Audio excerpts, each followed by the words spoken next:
E aí pessoal, tudo certo? Aqui quem fala é o Danilo, e nesse vídeo a gente vai continuar a nossa máquina de estados para controlar o personagem. Então a gente está mudando o nosso controlador do personagem que a gente tinha antes.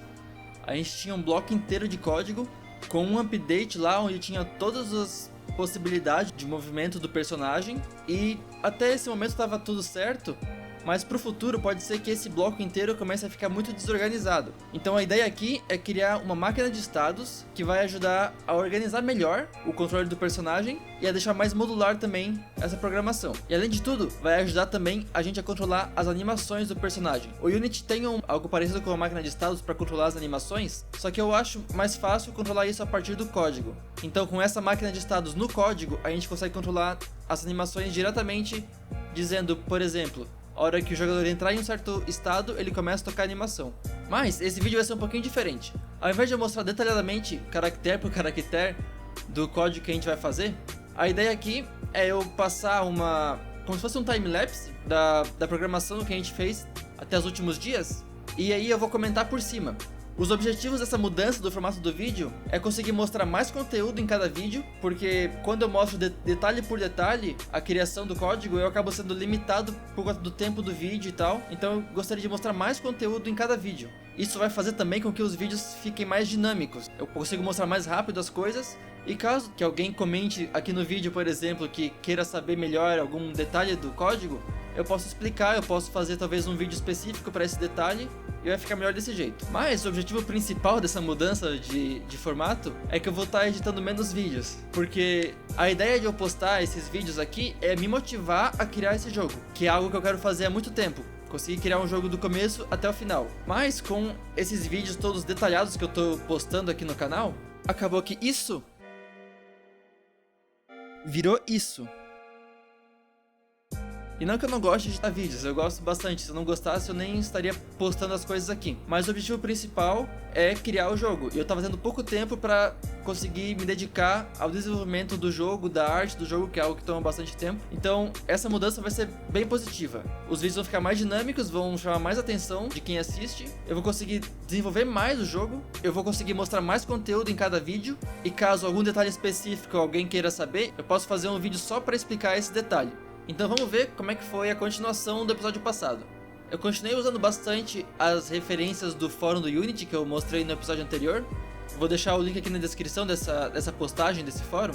Inicialmente eu estava tentando simplificar um pouco a referência que eu peguei lá. Um usuário, que eu não lembro o nome agora, ele postou um código de uma máquina de estados. Um exemplo, né? Não era exatamente implementado em um caso específico. Então eu tentei no primeiro momento pegar essa referência e simplificar ela. A minha tentativa foi não criar uma classe chamada State Machine, seria máquina de estados, e tentar controlar os estados diretamente na classe Player Controller. Mas isso acabou não funcionando muito bem, eu acabei mudando de ideia e eu implementei sim a classe State Machine. O principal ponto dessa State Machine foi utilizar exatamente o Owner. Ou seja, com essa classe, ao eu chamar a mudança de estados, eu defino quem que é o dono daquele estado que está sendo chamado. Então no nosso caso é o Player Controller. O Player Controller é o dono daquele estado. E uma utilidade muito interessante desse Owner é eu conseguir comunicar entre o Player Controller e os estados qualquer coisa que eu queira. Eu posso passar variáveis, eu posso passar alguma função, eu posso deixar alguma função no Player Controller acessível aos estados. E isso deixa bem mais dinâmico o nosso código. Então as coisas começaram a dar mais certo agora. Eu consegui fazer primeiramente a movimentação lateral utilizando a máquina de estados, e depois então eu implementei o estado Jumping, que é para personagem pular, e depois eu coloquei a aceleração da gravidade no personagem.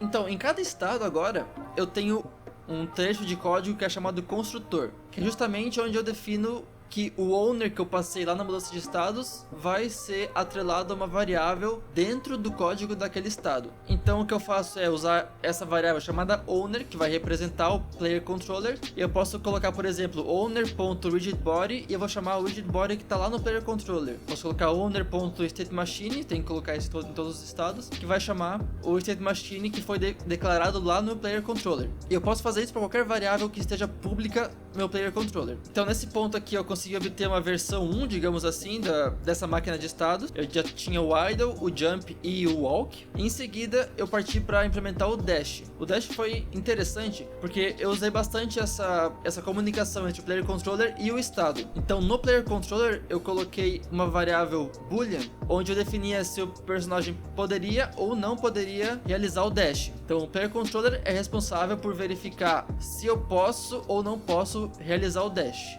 Isso foi necessário, entre outras coisas, porque a gente tem um cooldown no dash, então a gente tem que verificar aquele cooldown, e esse cooldown tem que ser atualizado o tempo todo no update. E como a gente tem vários estados, a gente tem um update, ou melhor, um executar para cada estado. E esse executar é chamado no update. Então, dependendo em qual estado que o jogador está agora, eu não consigo ficar verificando dentro dos estados como é que está essa contagem do cooldown do dash. Então é mais fácil eu colocar lá no update do player controller. Esse update do player controller acontece o tempo inteiro. Lá eu conto o timer, eu conto o cooldown, e eu consigo saber se o player pode realizar ou não pode realizar o dash. Dentro do player controller, eu criei também uma função pública para resetar esse timer. Então, quando o dash acabava, que eu ia para a parte de sair do estado dash, eu chamo a função resetar cooldown. Esse resetar cooldown tá lá no player controller, então o cooldown é zerado e começa a contar novamente. E para finalizar essa primeira implementação da máquina de estados no player controller, eu nomeei os estados, coloquei alguns comentários para organizar um pouquinho, e eu vou mostrar agora o código inteiro aqui no Visual Studio para vocês. Então vocês vão ver um pouquinho de spoiler também. Tem algumas coisas aqui que eu implementei depois de criar a máquina de estados, mas tudo bem. Eu criei aqui uma namespace que vai conter todo esse código, entre eles a classe State Machine, que a gente tem, que é a nossa máquina de estados, que controla a saída, a entrada de novo estado e o executar de cada estado. A gente chama esse update aqui no Player Controller, em Void Update, a gente chama o State Machine Update. Então o que acaba acontecendo aqui, o update da máquina de estados ocorre junto com o update do Player Controller, então é o tempo todo, que é chamado executar. O que varia é o estado atual. Então, por exemplo, eu tenho aqui o estado idle, tem esse executar, que contém aqui várias verificações, digamos assim. Eu verifico se eu tô movendo, se eu tenho algum comando de mover para os lados. Eu verifico o comando de dash, eu verifico o comando de ataque, nesse caso, o comando de jump também. E caso ocorra alguma situação dessa, eu mudo para o estado específico.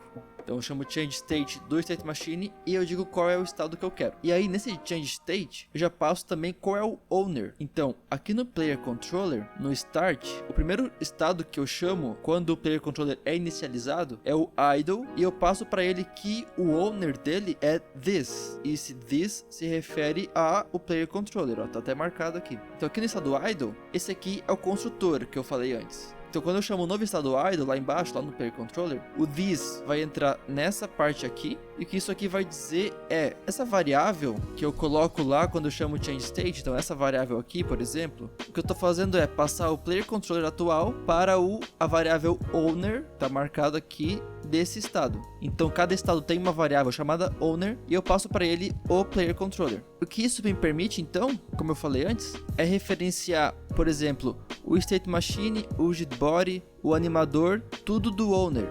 Eu não preciso em cada estado ficar chamando um get component widget body, por exemplo. Eu faço isso só uma vez aqui no player controller, aqui no start do player controller. Ó, o widget body é igual ao get component widget body, e aí em cada estado o widget body que aquele estado vai usar é o mesmo do owner. Então isso otimiza bastante o nosso código. Além disso, a gente controla também as animações. Então no caso do idle aqui, quando eu entro no estado idle, eu dou play na animação que se chama idle. Eu vou mostrar essa animação em vídeos futuros. E no caso do idle, na saída desse estado não acontece nada. Mas se a gente vier para um outro estado, por exemplo, dash.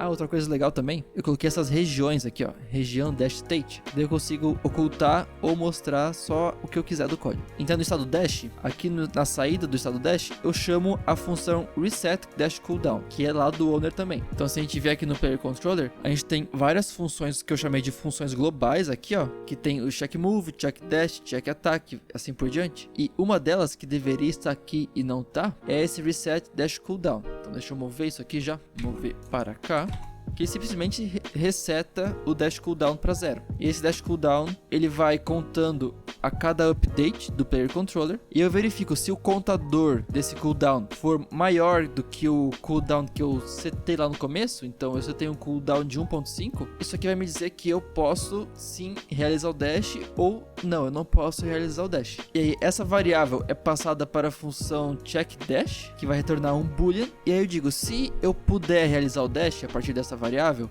e eu entrar com o comando de dash, esse checkDash vai ser verdadeiro, senão ele vai ser falso. E a hora que isso for verdadeiro, lá nos estados, por exemplo, no estado idle, eu tenho aqui um if que vai fazer, se o checkDash for verdadeiro, ele vai mudar para o estado dash.